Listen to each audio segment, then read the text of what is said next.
الحمد لله وكفى والصلاة والسلام على عباده الذين اصطفى أما بعد فقد قال الله تعالى أعوذ بالله من الشيطان الرجيم بسم الله الرحمن الرحيم قل هل يستوي الذين يعلمون والذين لا يعلمون صدق الله العلي العليم وقال النبي صلى الله عليه وسلم إنما بعثت معلما صدق رسول كريم صلى الله عليه وسلم.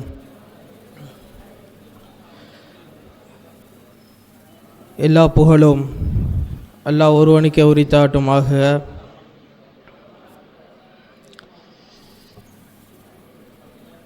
உஸ்மானியா பேரவை காலத்திற்கேற்ற ஒரு அருமையான தலைப்பை எடுத்து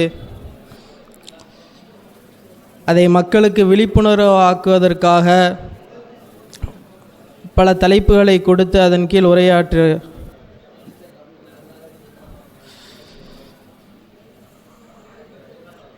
முதலாவதாக இந்த கூட்டத்தை நடத்தி கொண்டிருக்கக்கூடிய உஸ்மானியா பேரவை நிர்வாகிகளுக்கும் என்னுடைய ஆசிரியர் பெருந்தகை மற்றும் மதரசா நிர்வாகிகள், வந்திருக்கக்கூடிய ஊரின் மூத்த ஆலிம்கள், ஊர் ஜமாத்தார்கள் அனைவருக்கும் என்னுடைய இஸ்லாத்தின் காணிக்கையான சலாத்தை தெரிவித்துக் கொள்கிறேன். அஸ்ஸலாமு அலைக்கும் வரஹ்மத்துல்லாஹி வபரகாத்துஹு. நடுவர் பேசும்பொழுது ஒரு வார்த்தை சொன்னார்கள், வீட்டுக்காரனாக இருந்தவன் விருந்தாளியாக வந்திருக்கிறேன் என்று. அல்லாஹ் ரப்பு சுப்ஹானஹு வ தஆலா மீண்டும் வீட்டுக்காரராக ஆக்கி வைப்பானாக. கண்ணியமிக்க உலமாக்களே, ஒரு நல்ல இளைஞனுடைய அடையாளம் என்று சமுதாயத்தில் எது பேசப்படுகிறது என்றால், அந்த இளைஞன் வணக்கத்தில் சீரானவனாக இருந்தால், நல்ல நட்பு வட்டாரங்களை தன்னின் பக்கம் கொண்டிருந்தால், மூத்தவர்களை மதிக்கக்கூடியவனாக இருந்தால், அதை தாண்டி சமுதாயத்திற்கும் அவனை கொண்டு ஏதாவது ஒரு பிரயோஜனம் ஏற்பட்டால் அவன்தான் நல்ல இளமையில் உள்ள இளைஞன் என்று இன்றைய சமுதாயம் விளங்கி வைத்திருக்கிறது. அதுதான் உண்மையும் கூட. ஆனால் மூத்தவர்களை மதிப்பதற்கும் சமுதாயத்தில் தொண்டு செய்வதற்கும் அதை தாண்டி வணக்கத்தின் அவன் நிலைப்பாடாக இருப்பதற்கும் எல்லாவற்றிற்கும் அடிப்படையாக அமைவது மார்க்க அறிவுதான். என்றைக்கு மார்க்க அறிவு ஒருவனிடத்தில் வந்து விடுகிறதோ, அதனுடைய தெளிவு ஏற்பட்டு விடுகிறதோ, மற்ற எல்லா காரியங்களும் காந்த இசை போல அவனின் பக்கம் நோக்கி அவனை வந்து அடைந்துவிடும். முதலாவது நாம் விளங்க வேண்டும், மார்க்க அறிவு இல்லை என்றால் ஒரு நல்ல நட்பை கூட தன்னுடைய இளைஞனால் தேர்ந்தெடுக்க முடியாது. பெருமானார் ஸல்லல்லாஹு அலைஹி வஸல்லம் அவருடைய காலத்தில் உமையத் இப்னு ஹலஃப் என்று மக்காவில் வாழ்ந்த ஒருவன் தன்னுடைய மார்க்க அறிவின்மையின் காரணமாக அல்லாஹ் ரப்பு சுப்ஹானஹு வ தஆலா அவனுக்கு 2 நண்பர்களை கொடுத்திருந்தான். ஒன்றாவது மதீனாவில் உள்ள சஅத் ரலியல்லாஹு அன்ஹு அவர்கள், இரண்டாவது மக்காவில் உள்ள அபூ ஜஹல். ஆனால் தன்னுடைய மார்க்க அறிவின்மையின் காரணமாக அந்த உமையத் இப்னு ஹலஃப் என்பவன் மக்காவில் உள்ள அபூ ஜஹலை தன்னுடைய நண்பனாக தேர்ந்தெடுத்தான்.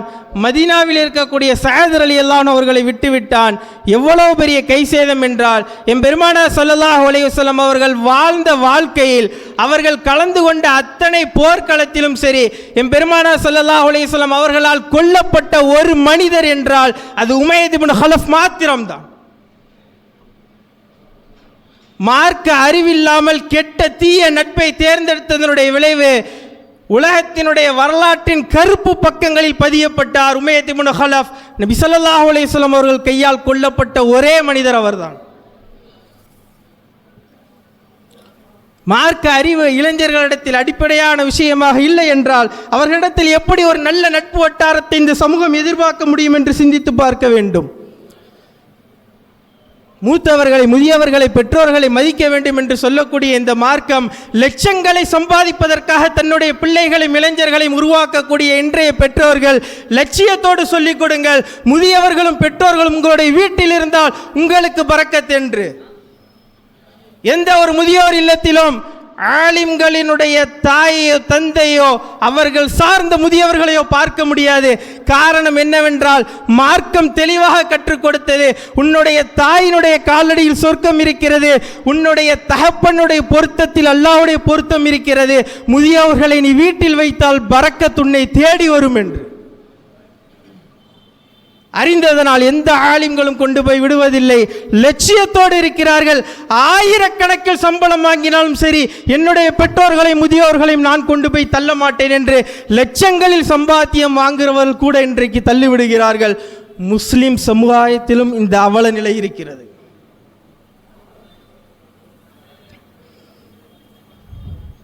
வணக்கத்தை நாம் நோக்கமாக இளைஞர்களுக்கு கற்றுக் கொடுக்க வேண்டும் என்றால், வணக்கத்தில் அவனுக்கு அலட்சியம் ஏற்படுகிறது என்றால் மார்க்க அறிவின்மை தான் முதல் காரணம்.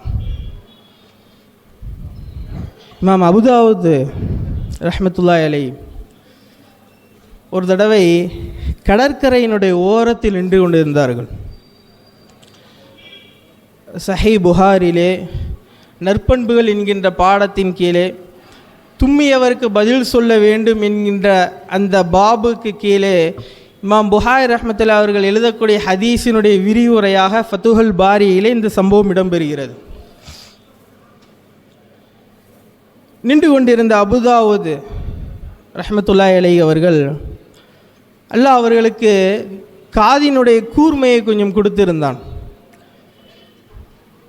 கப்பலில் 1/2 கிலோமீட்டர் தூரத்தில் நிற்கக்கூடிய ஒரு கப்பலில் உள்ள ஒரு மனிதர் தும்மி விட்டு அல்ஹம்துலில்லாஹ் என்று சொன்னார். இமாம் அபூதாவூத் அவர்களுடைய காதில் அது விழுந்து விட்டது. கேட்டவுடன் தும்மியவருக்கு பதில் சொல்ல வேண்டும் என்பதற்காக ஒரு படகை வாடகைக்கு 3 திரகங்களுக்கு எடுத்து நேராக அந்த கப்பலில் சென்று அங்கே இருந்தவுடைய மனிதருக்கு இரஹமுக்கல்லா என்று சொல்லிவிட்டு திரும்பி வந்தார்கள். வந்த உடனே ஒரு அசரீதி கேட்டது, அபூதாவூதே, 3 திரகங்களை கொண்டு சொர்க்கத்தை வாங்கிவிட்டீர்களே என்று. இமாம் அபூதாவூத் அவர்கள் ஒரு சிறிய அமலை தான் செய்தார்கள். நபி ஸல்லல்லாஹு அலைஹி வஸல்லம் அவர்கள் கற்றுத்தந்த ஒரு சுன்னத்தான விஷயத்தை தும்மியவருக்கு பதில் சொல்வது கடமை என்கின்ற அடிப்படையில் அவர்கள் செய்தார்கள். ஆனால் மார்க்க அறிவில் அவர்கள் தெளிவாக இருக்கும் பொழுது இதை செய்ததனுடைய விளைவாக அல்லாஹ் ரப்பு சுப்ஹானஹு வ தஆலா எவ்வளவு பெரிய அந்தஸ்தை கொடுத்தான் என்றால், நீங்கள் சொர்க்கவாதிகளில் இடம்பெற்று விட்டீர்கள் அந்த 3 திரகங்களை கொண்டு என்று அசரீதி கேட்கும் அளவிற்கு இவ்வளவு பெரிய வாழ்க்கையை தன்னுடைய வாழ்க்கையில் செலவழித்தார்கள் என்றால் காரணம் அவர்களிடத்தில் இருந்த மார்க்க அறிவு. எந்த வணக்கங்களை எப்படி செய்ய வேண்டும் என்று தெரிவதற்கே மார்க்க அறிவு முக்கியம். நம்முடைய மாநில தலைவர் ஹசரத் அவர்கள் அடிக்கடி பாடத்தில் சொல்வதுண்டு, நாங்கள் கேட்டிருக்கிறோம், அஃதுல் அமல், அமல்களில் சிறந்தது எது என்று கேட்டால் எல்லாருக்கும் ஒரே அமல் சொல்லக்கூடாது. ஒருத்தர் தொழுகை ரொம்ப நேரம் தொழுவார், அதிக நேரம் தொழுகையில் இருப்பார், ஆனால் அவர் காசுகள் கொடுப்பதில் கஞ்சனாக இருப்பார். அவருடைய அஃபலாயில் அமல், அவருக்கு சிறந்த அமல் எதுவென்றால் அவர் சதகா செய்வதுதான். ஒருவர் வாரி வாரி கொடுப்பார், ஆனால் நோன்பு வைப்பதில் தொழுவதில் அவர் கஞ்சத்தனமாக நேரம் கொடுக்காமல் அமல்களில் குறையாக இருப்பார். அவருக்கு சிறந்த அமல் எது என்றால் அவர் தொழுவதும் நோன்பு வைப்பதும் என்று சொல்வார். அதே போல அஃலுல் அமல்களை தேடுவதற்கு கூட இன்றைக்கு மார்க்க அறிவு அடிப்படையாக இருக்கிறது. அதை இளைஞர்கள் கையில் நாம் கொடுத்தோம் என்றால் லட்சியத்தோடு அவர்கள் சீரான வழியில் நடப்பார்கள் என்பதில் சந்தேகம் இல்லை. நவீனங்கள் வளர்ந்து கொண்டே தான் இருக்கும், கியாமத்து வரையிலும் நவீனம் வந்து கொண்டே இருக்கும். ஆனால் அந்த நவீனத்தை எப்படி கையாள வேண்டும், அந்த நவீனம் வரும்பொழுது உன்னுடைய மார்க்கத்திற்கும் உன்னுடைய ஈமானிற்கும் எந்த பாதிப்பும் வராமல் நீ சீரான இளைஞனாக சீர்கட்டு விடாமல் வாழ்வதற்கு எப்படி வாழ வேண்டும் என்று கற்றுக் கொடுக்க வேண்டுமே தவிர இன்றைக்கே போய் எல்லா ஆண்ட்ராய்டு போன்களையும் அழித்துவிடும் என்பது போல நவீன வளர்ச்சியை நம்மால் கட்டுப்படுத்த முடியாது. அந்த நவீன வளர்ச்சிகளில் இளைஞர்கள் எப்படி கட்டுப்பாடாக இருக்க வேண்டும் என்று கற்றுக் கொடுப்பதுதான் அவர்களை சீராக ஆக்குவதற்கு இந்த மார்க்க அறிவு அடிப்படையாக இருக்கிறது.